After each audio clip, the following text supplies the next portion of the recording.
Hello friends, कैसे हैं आप सब। उम्मीद करती हूँ और प्रे करती हूँ कि आप सब बहुत अच्छे से होंगे, बहुत खुश होंगे।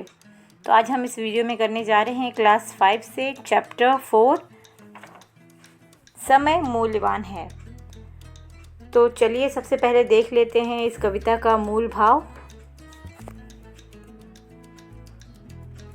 ये कविता समय के महत्व को बताती है। एक बार जो समय चला जाता है वो लौटकर कभी नहीं आता। धन, स्वास्थ्य, विद्या खोने पर दोबारा आ सकते हैं, परंतु समय कभी वापस नहीं आता। समय पर काम न करने वाले व्यक्ति बाद में पछताते हैं। गांधी जी अपनी कमर में हर समय घड़ी लटकाए रहते थे, क्योंकि उन्हें एक क्षण भी बर्बाद करना अच्छा नहीं लगता था। हमें भी समय बर्बाद नहीं करना चाहिए।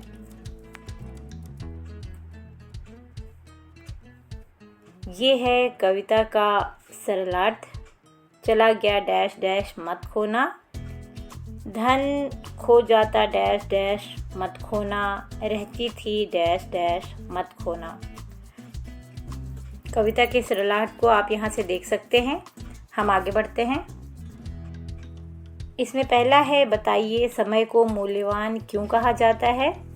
खोया हुआ समय कोई भी कीमत देकर वापस नहीं पाया जा सकता, इसलिए समय को मूल्यवान कहा जाता है। दूसरा है, श्रम करने से मनुष्य क्या पा सकता है। श्रम करने से मनुष्य खोया हुआ धन पा सकता है। ग है, पढ़ने से क्या मिलता है। इसका उत्तर होगा पढ़ने से विद्या मिलती है। घ है, बापू की कटी में क्या लटकती रहती थी। तो इसका उत्तर होगा बापू की कटी में घड़ी लटकती रहती थी। अंगा है, समय के अलावा और क्या क्या मूल्यवान होता है बताइए। इसमें हम लिख सकते हैं, समय के अलावा हमारा स्वास्थ्य, हमारी विद्या और हमारे आचार विचार भी मूल्यवान होते हैं। इन्हीं के कारण हम अपना जीवन सफल बना सकते हैं। अब मूल्यपरक प्रश्न देख लेते हैं। हमें कब लगता है कि समय बीत गया और वो फिर कभी नहीं आएगा।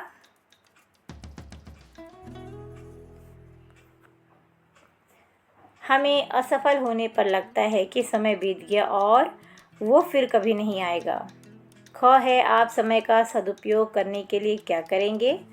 मैं समय का सदुपयोग करने के लिए बेकार बातों में समय नहीं गंवाऊंगा। मैं नियमानुसार अपने सभी कार्य करूंगा।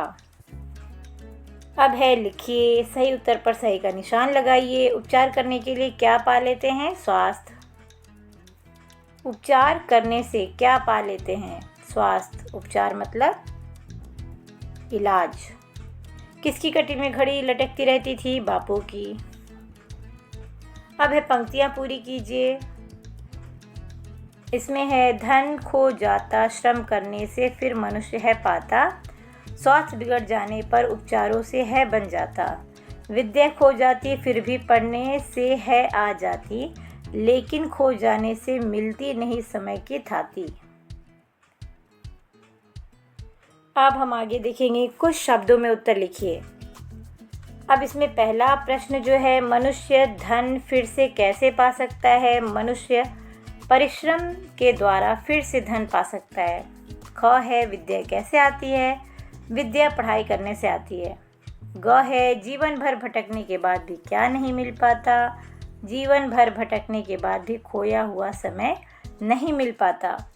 किन्हें एक क्षण की भी बर्बादी खटकती थी। इसका उत्तर होगा बापू को एक क्षण की भी बर्बादी खटकती थी। आगे बढ़ेंगे। कुछ वाक्यों में उत्तर लिखिए। कैसे लोग पछताते हैं और क्यों। इसका उत्तर लिखेंगे, समय को खोने वाले लोग पछताते हैं क्योंकि उन्हें खोया हुआ समय वापस नहीं मिल पाता। हमें देखेंगे कौन कौन सी चीज़ें खो जाने के बाद भी मिल सकती हैं, कैसे। इसमें लिखेंगे, खोया हुआ धन मेहनत करने से मिल सकता है, बिगड़ा हुआ स्वास्थ्य उपचार से ठीक हो सकता है, खोई हुई विद्या भी पढ़ने से मिल जाती है। ग है, बापू अपने साथ घड़ी हरदम क्यों रखते थे। बापू अपने साथ घड़ी हरदम इसलिए रखते थे ताकि वो समय के एक एक क्षण का उपयोग कर सके। घ है, कवि ने कविता में क्या गांठ बांधने के लिए कहा और क्यों। कवि ने कविता में एक क्षण भी न गंवाने की गांठ बांधने के लिए कहा है, क्योंकि समय का सदुपयोग करने वाले को दुख नहीं मिलता। आगे बढ़ जाएंगे, देखेंगे भाव स्पष्ट कीजिए। इसमें है चला गया जो डैश डैश कभी मत खोना। तो इसमें उत्तर लिखेंगे दी गई पंक्तियों का भाव ये है कि जो समय बीत गया वो कभी वापस लौट कर नहीं आता, अतः जो व्यक्ति बेकार बातों में समय गंवाता है उसे पछताना पड़ता है। जो समय को सम्मान नहीं देता, समय भी उस व्यक्ति को सम्मान नहीं देता। ऐसा व्यक्ति बहुत प्रसन्न करने पर भी अपने खोए हुए समय को वापस प्राप्त नहीं कर सकता। यहाँ प्रसन्न नहीं होगा, प्रयास होगा। व्यक्ति बहुत प्रयास करने पर भी अपने खोए हुए समय को वापस प्राप्त नहीं कर सकता। समय का एक क्षण भी मूल्यवान होता है। एक क्षण में हार जीत में बदल जाती है, अतः एक एक क्षण का सदुपयोग करना चाहिए। चलिए व्याकरण की तरफ आगे बढ़ते हैं। इसमें देखेंगे निम्नलिखित शब्दों के दो दो अर्थ लिखिए। अब पहला शब्द है जिसका अर्थ लिखना है काल। इसका होगा समय, मृत्यु।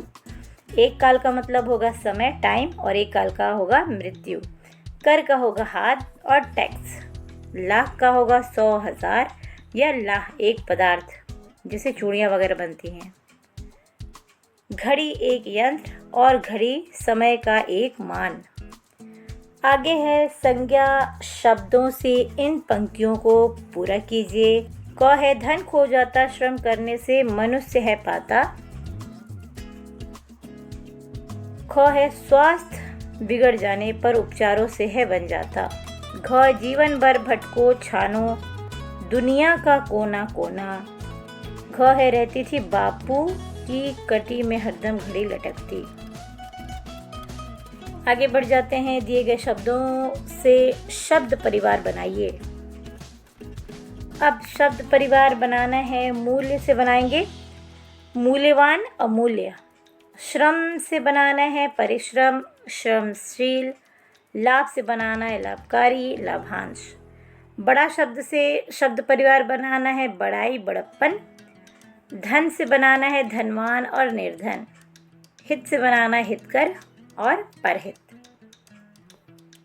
सब्जेक्ट इन्वेस्टमेंट गतिविधियां हैं, ये आप स्वयं करेंगे। अपठित पद्यांश को पढ़ के उनके प्रश्नों के उत्तर लिखिए। इसमें है नगाधिराज किसे कहते हैं या किसे कहा जाता है। नगाधिराज पर्वतराज हिमालय को कहा जाता है। इसमें जगह जगह क्या गड़ी हुई है। स्वदेश में जगह जगह हरी, सफ़ेद और केसरी रंगों वाली ध्वजा गड़ी हुई है। ग है किस पंक्ति से पता चलता है या किस पंक्ति से पता चल रहा है कि भारतीय ध्वज के बारे में बात की जा रही है। स्वदेश में जगह जगह गड़ी हुई अटल ध्वजा हरी, सफ़ेद, केसरी। इस पंक्ति से पता चल रहा है कि भारतीय ध्वज के बारे में बात की जा रही है। श्रृंग का क्या अर्थ है। श्रृंग का अर्थ है पर्वत शिखर। तो आज के इस वीडियो में इतना ही।